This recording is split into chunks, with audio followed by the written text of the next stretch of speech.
அன்பார்ந்தவர்களே, இயேசு ஆண்டவர் தம் வழக்கப்படி புறப்பட்டு சென்றார்.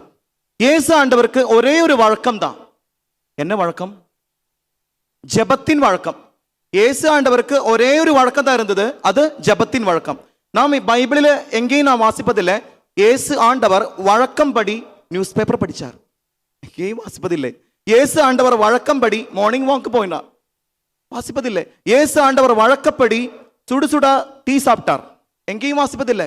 இயேசு ஆண்டவருக்கு ஒரே ஒரு வழக்கம் தான் இருந்தது, அது என்ன வழக்கம்?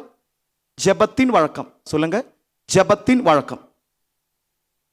அன்பார்ந்தவர் இறை பிள்ளைகளே, ஆண்டவராகிய இயேசு கிறிஸ்துவை அரசரும் மீட்பரும் தலைவரும் ஏன் கடவுளுமாக ஏற்றுக்கொள்கின்ற அத்தனை பிள்ளைகளுக்கும் இது பொருந்தும்.